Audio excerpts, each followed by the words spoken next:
Danes v Pomurskem dnevniku. Motoristi na cesti. Baletna produkcija. Izdaja odločb. Podražitev sladoleda. Vreme, jutri se bo pooblačilo.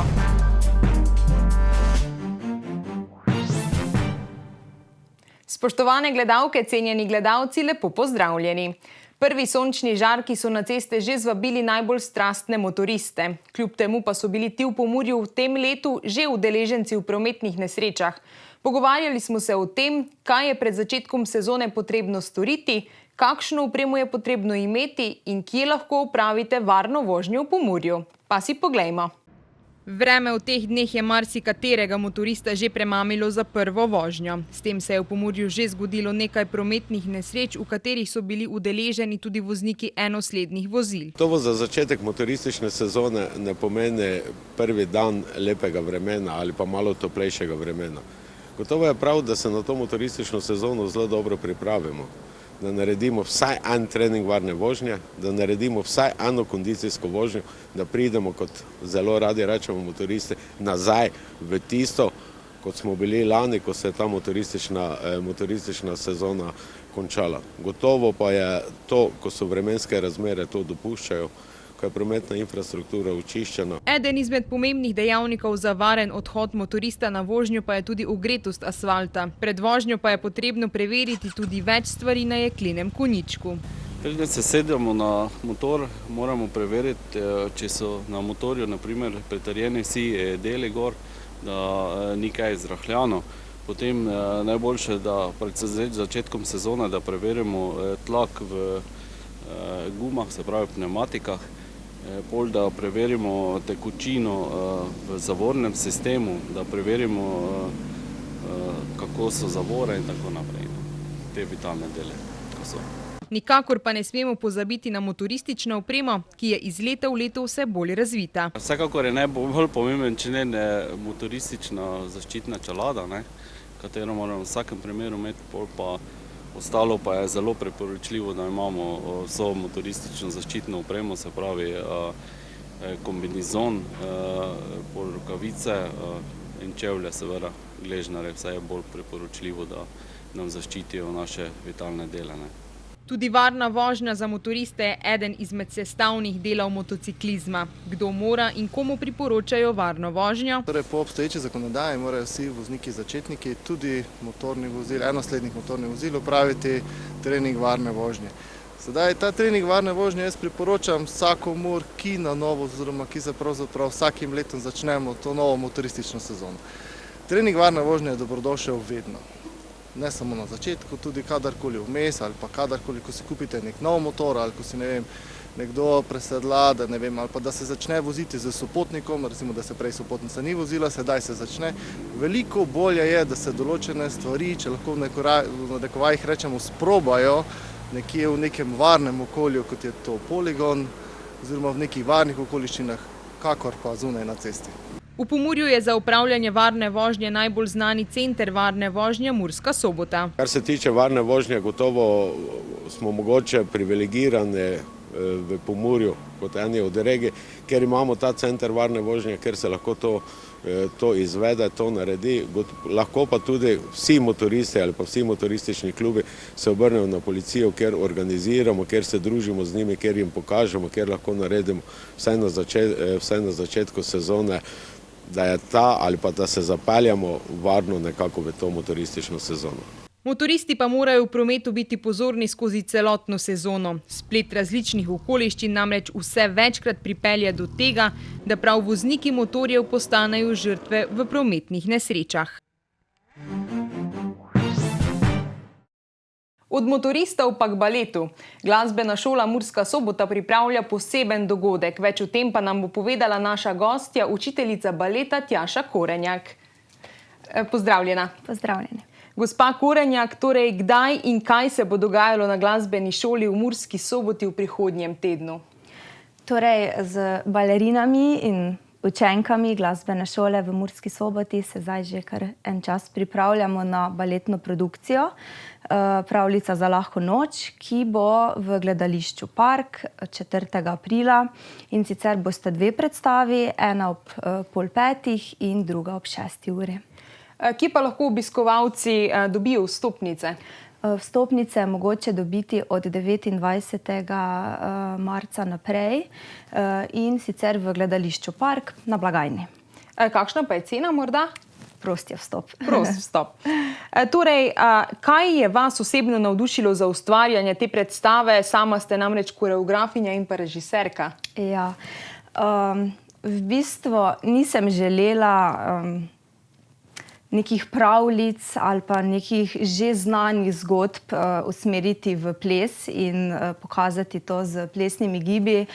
Čeprav spoštujem vse druge učiteljice baleta, ki se morda bolj poslužujejo tega, sama pa sem želela nekako narediti predstavo unikatno, edinstveno in malo drugačno kot sicer. Ja, lahko izpostavite mogoče, kateri del produkcije bo res neverjetno poseben?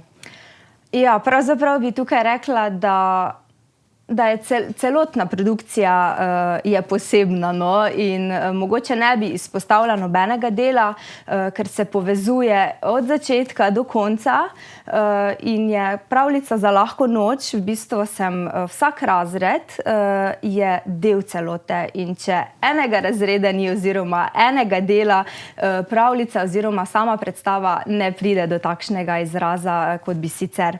Je pa vsak razred ima naslovljeno točko, ki se povezuje tudi z samo nočjo in knjige so tudi vključene v predstavo, tako da želela sem narediti eno tako ljubko, nežno predstavo, ki ima mogoče tudi en taki življenjski namen.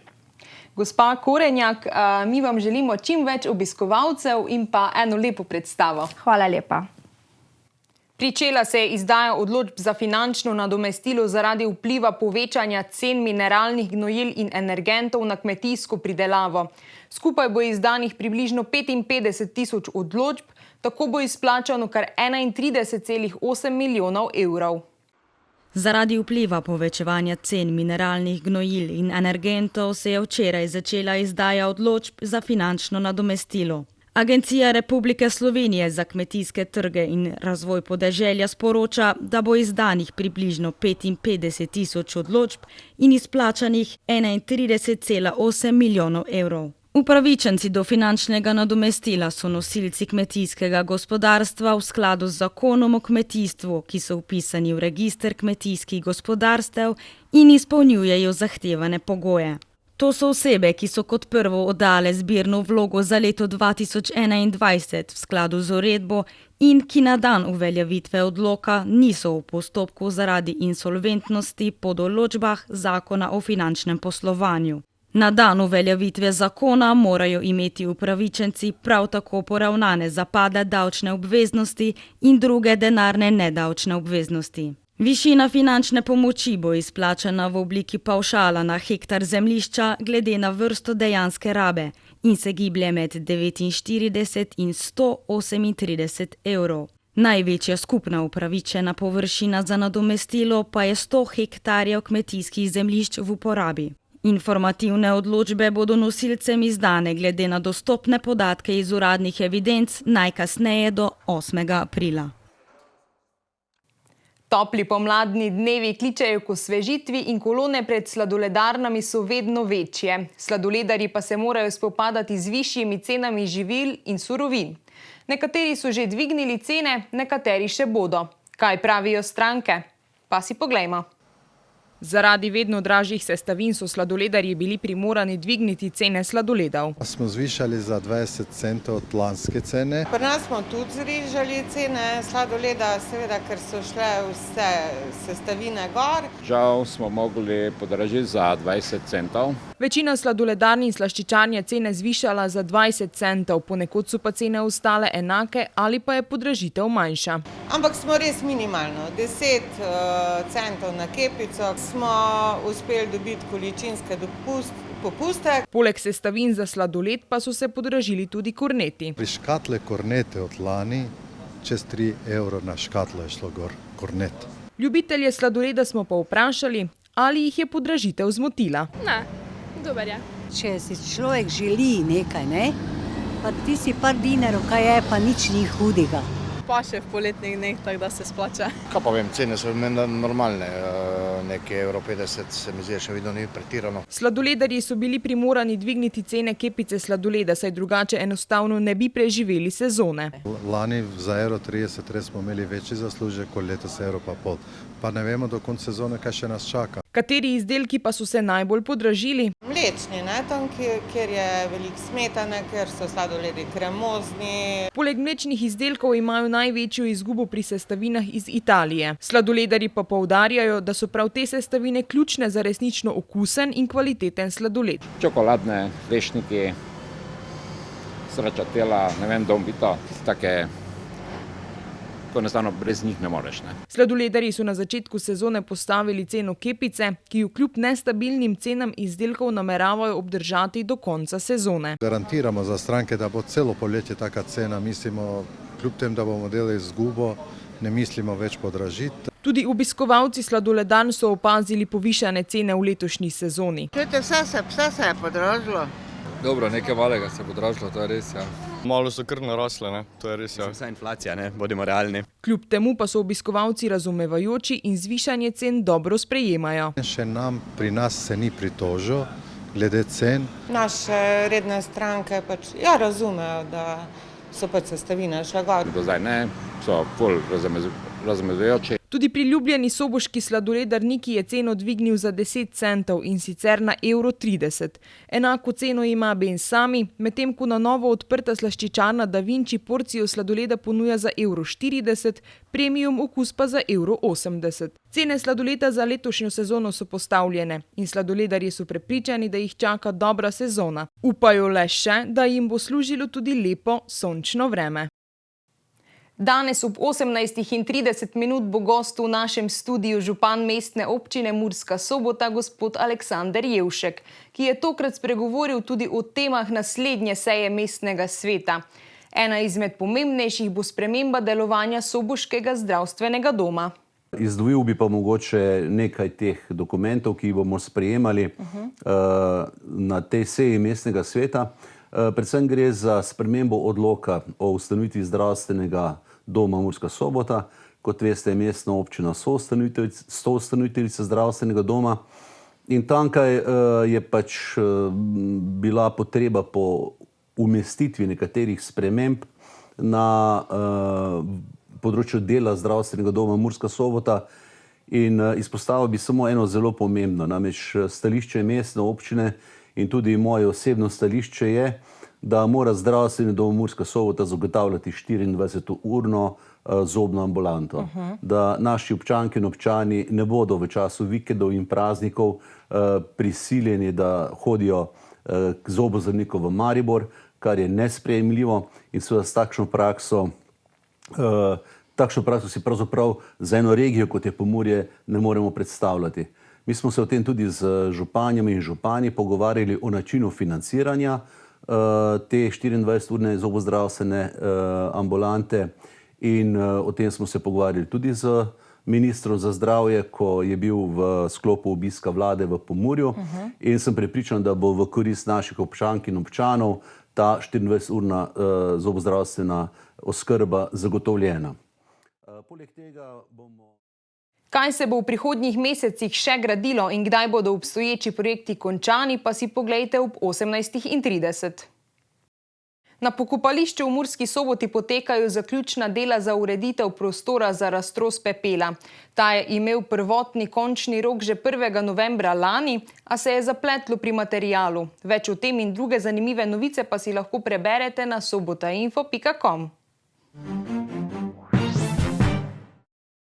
Za konec pa še preverimo, kakšno vreme nas čaka jutri. Danes smo imeli oblačen dan s temperaturami okrog 23 stopinj Celzija. Opoldne smo v Krajinskem parku Goričko namerili 19, v Lendavi 12, v Murski Soboti 11 in v Radencih 13 stopinj Celzija. Jutri se bo povsod pooblačilo. Popoldne se bo dež razširil na večji del države. Na severovzhodu bo po večini suho in pihal bo jugozahodni veter. Najnižje jutranje temperature bodo v severovzhodni Sloveniji, v Murski Soboti in v Mariboru od 4 do 5 stopinj, dnevne pa okoli 17 stopinj Celzija. V četrtek bo oblačno in deževno. Tudi v petek bo oblačno vreme, občasno bo še rahlo deževalo. Temperature v naših krajih se bodo zjutraj gibale od 3 do 9, čez dan pa od 4 do 17 stopinj. Toliko smo vam imeli povedati v današnjem Pomurskem dnevniku. Več informacij pa najdete na naši spletni strani www.ideja.si. Ostanite v naši družbi in nasvidenje do jutri.